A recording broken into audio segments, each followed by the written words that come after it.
don't know about anybody else, but this extreme feminist bullshit that is now so prevalent within society, I am sick to death of.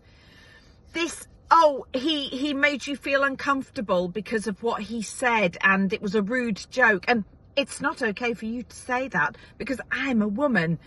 This has set feminism back years and years. It has set back what women have fought for years and years. It's pathetic. I'm not offended by a rude joke or an innuendo or a for you know, the whole Benny Hill thing never offended me. Rude jokes about women don't offend me. Why? Because I've got a fucking sense of humour. Because I am my own person. I don't do being offended. I'm not a whingy, whiny feminist. And it's these absolute extreme feminists, left-wing extreme feminism is destroying society. It's destroying us as people, as humans. The witch hunt going on regarding men at the moment is just, it's unbelievable. I can't comprehend how pathetic it is. I've got my own colleagues on the taxi rank going, oh, sorry, I shouldn't have said that. What? I have worked in a male-dominated industry for 20 years. And in that time, I've called out 2 men for being utter, disgusting arseholes. And they've been put in their place. And they were put in their place while stood in front of their male colleagues. Did they ever do it again? No, they did not. Some of the strongest women I know have come forward and faced head-on their perpetrators of grooming gangs or their rape victims, and they have stood strong and they have shown their face and they have said, this is me and this is what you did to me. They didn't fucking hide behind some interviewer, some presenter going, I don't want to show my face, but Gino D'Acampo said he'd bend me over a bath and give me what for. So you turn around and you go, not in your fucking lifetime, sunshine. I'm sad. I'm sick of it. I'm sick of it. I'm 52 and we are breeding and bringing up and encouraging young women to be weak, sad, pathetic victims. Please, this has got to stop. Sense has got to kick in at some bloody point. Morning all, sticky up hair. I've got a lot of hair regrowth. So the UK border chief who controls immigration and the borders doesn't even live in the UK. In fact, he lives in Finland. And he was asked by the Assembly and officials there. So if I've got my door open, by the way, if you're wondering why my hair's blowing, was asked if there's an emergency, how quickly can you get here? And his answer was, well, there's no need. Another official said to him, so you live and can commute because are you residing in the UK? No, I have a family home in Finland. And I come to the UK when required. This is the person who needs to be there if there's a major incident. Absolutely ridiculous. And this is how much of a shit these people give about the borders that they are apparently supposed to be controlling and the ridiculous, extortionate amount of wages that they get paid. But they don't give a fuck, do they? Because they're happy in their own little bubble, in his house in Finland, on Teams, having the odd meeting here and there, not actually keeping his eye on the ball as to what's fucking happening in this country. And that is the kind of thing that really grinds my gears. Good morning. So you've now got Kim Woodall, I mean, who the fuck is she in the world of celebrity, accusing Gino D'Acampo of cheating in the jungle and that he was vile and had a nasty temper. He's Italian for a start, so they're very passionate and demonstrative, aren't they? He upset the whole production crew. It's funny how no one else has come out and said anything until now, isn't it? And these women that are complaining about Gino D'Acampo, they're making women look weak, sad and pathetic, that they're offended and traumatised by fucking words or by the fact that he said something that made them feel uncomfortable. You know, people are posting, I mean, the odd person is putting a post, a comment on my post and, well, he went to prison. He stole Paul Young's guitars. Yes, he did. And did he serve his time? Yes, he did. And was he 21 and stupid? Yes, he was. What? So every single person who's made that kind of post on my videos about him. So you weren't young and stupid once. You've never done anything you've regretted. You know, no, he's never said he was perfect.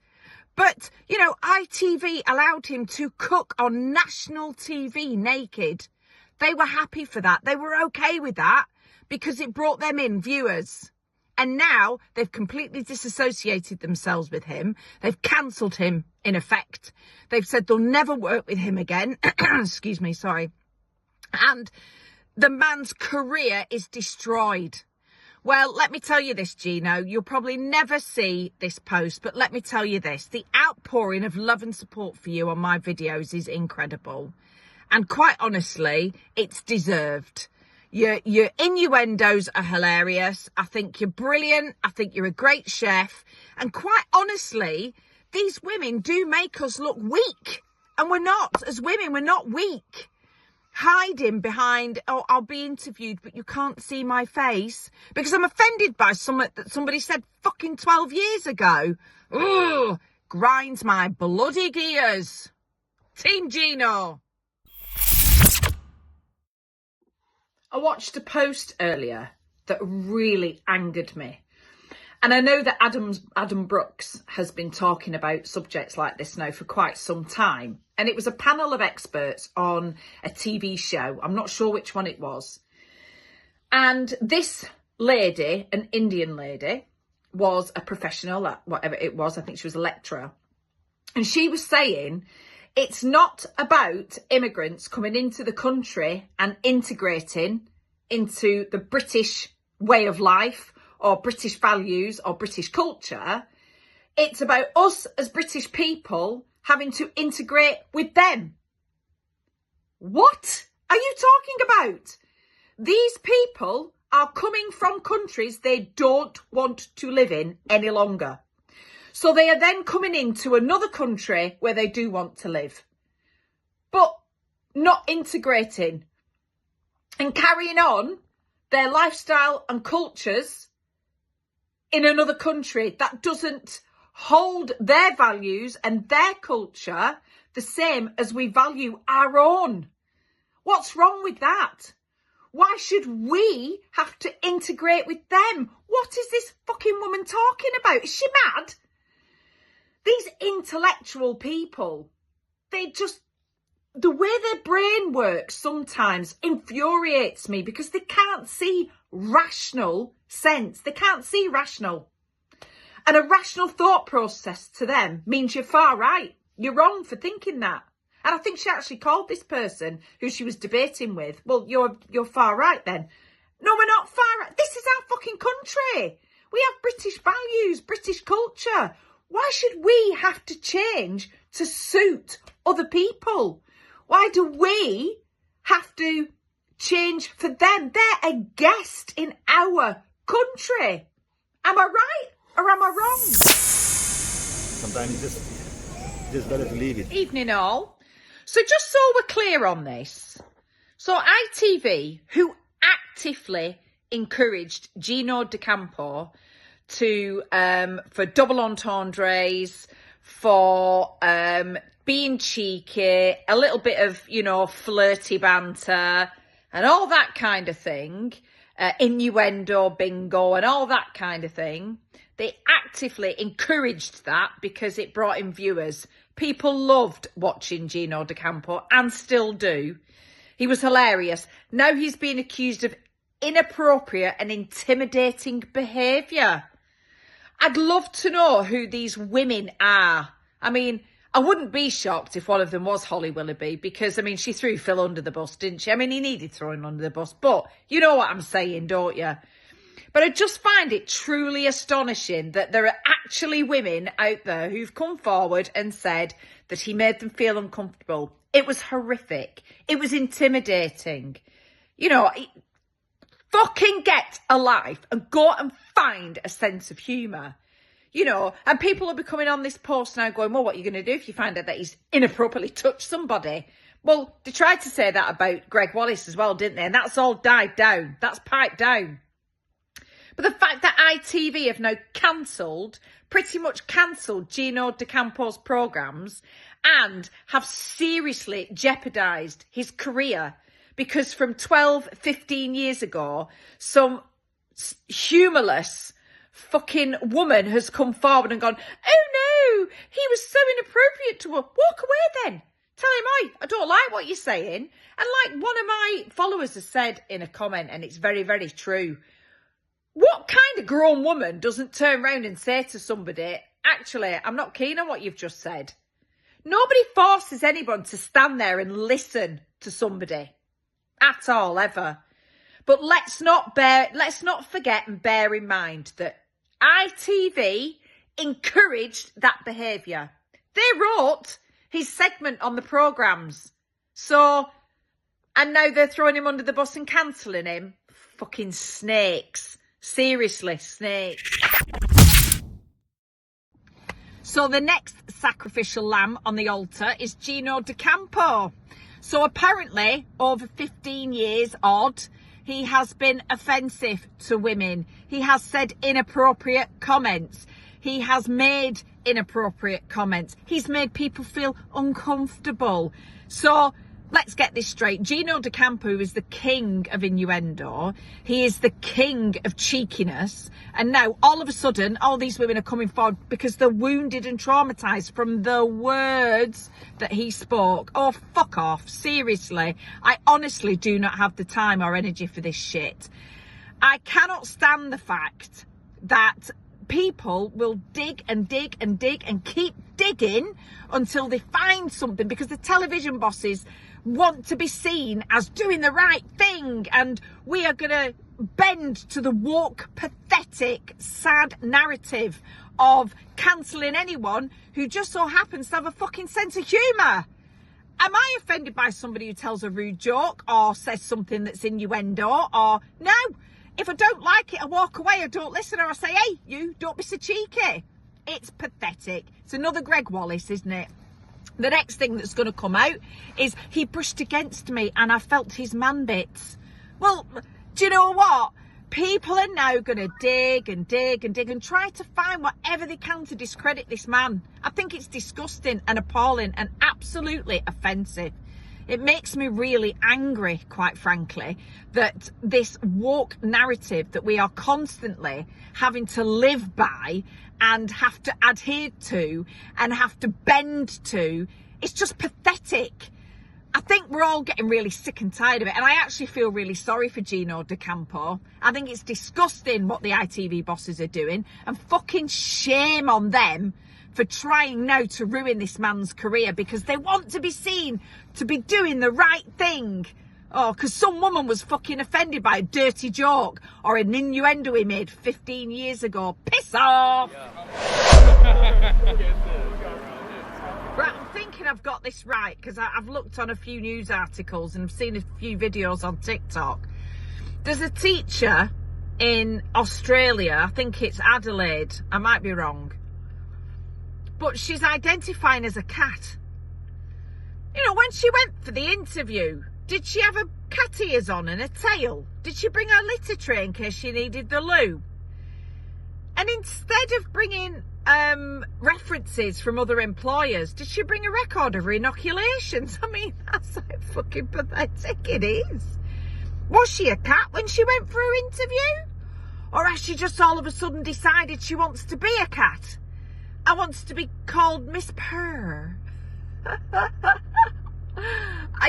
You've got a kid in the UK identifying as a wolf. They're called Furbies in schools now, and it's a real thing. And Lee Anderson was talking about people are now identifying as a llama. I mean, do these people have a doctor card for them or a vet? I mean,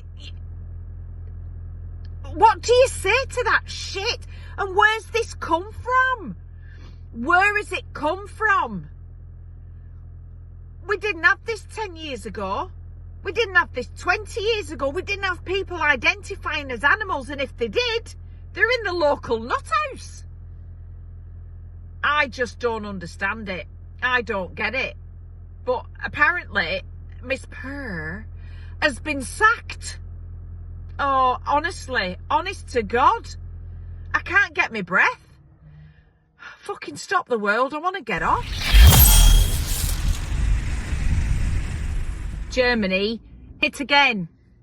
So it was the Christmas markets where people were ploughed down by a madman.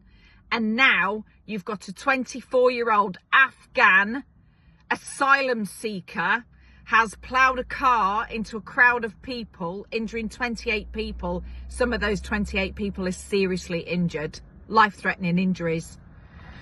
This is indicative of what is happening now all over the world, and especially Europe. And why? We ask ourselves this question, why? And the answer is bringing people in from outside who do not respect cultures, religions or values or the laws of that land. And we here in the UK are throwing our doors wide open again to anyone else who wants to come in and do what they like, behave how they like, treat us how they like. And our government in this country will go, oh yeah, but you know, they've had a hard life. You want to claim asylum? Knock yourself out, because we're your guys. We're the country that'll let you in and shit all over us. This is just terrifying, and this won't stop. This is going to get worse. It's going to carry on. And unfortunately, in this country, we have so many undocumented males running around in this country. We don't know where a lot of them are because they've disappeared once they've got in here. They've gone. They've legged it. Do they go looking for them? Not really. Because how can you look for someone when you don't know who the fuck they are? Wow. Lucy Letby, innocent. 14 neonatalists have just found that the skin tone argument that was used in the Lucy Letby trial is insufficient. They have found that the children that she is accused of murdering and attempting to murder actually died of natural causes. How absolutely awful for the parents of these babies having to be dragged through this again. It's bad enough that they've lost their children, but this possibly could either lead to a retrial or a huge, huge miscarriage of justice. I watched the documentary about Lucy Letby, and the one thing that stood out to me was her complete shock when she was arrested for the murder of these children. They've also proven that on several of the times that these children died, Lucy Letby was not even present. She wasn't even in the hospital at the time of their deaths. What I find astonishing is the fact that these 14 neonatalists, were they not brought into the original trial? And if not, why not? Were the police so eager to just get a conviction for what they thought was a child murderer instead of actually presenting solid evidence? I feel just so dreadful for these children and their parents, and the fact that they have gone through this for the last 2 years. If Lucy Letby is innocent, how dreadful that she has been kept incarcerated for all this time and she's been innocent. We now await to see if there's going to be a retrial. It will be interesting to see what evidence is now going to be produced in the courtroom and how much this is going to cost the British taxpayer. 15-year-old Harry Wilgoose went to school yesterday and will never come home. Stabbed to death in the one place where, as parents, we think our children are safe and protected. I'm not blaming the school in any way, shape or form. It's thoroughly and utterly heartbreaking for his parents and his friends. The fact that some argument warranted somebody taking his life just is beyond belief, that this is where we're at in this country now, that school kids are taking weapons into school with intent. They are intending to use them. When I was at school, there was never anything like this. Nobody ever got stabbed at school. I'm not saying it didn't go on, but it wasn't a thought process. It wasn't something that people I knew thought was a good thing to do. We have a Prime Minister and a government who are more concerned about keeping other people happy and not protecting British citizens and our needs as a country, and more happy about creating councils for this, that and the other, and not listening to the British people. And by not listening to the British people, it's turning into anarchy. We are becoming a lawless state. We're not going to be allowed to say anything. Our freedom of speech is so under threat. It's terrifying. My heart goes out 1,000,000,000% to Harry's family. They don't know me. They'll probably never see this post. I'm sorry. I'm sorry. I'm just so sorry that you've been let down so badly. And God rest your soul, Harry. We don't know the outline of what happened. We don't know the details of the situation. I've had a few people inbox me with stuff that I don't believe to be true, so I'm not going to air that until we know the exact circumstances behind the stabbing. What I do know is that boy's life did not need to be taken, and he should still be here with us.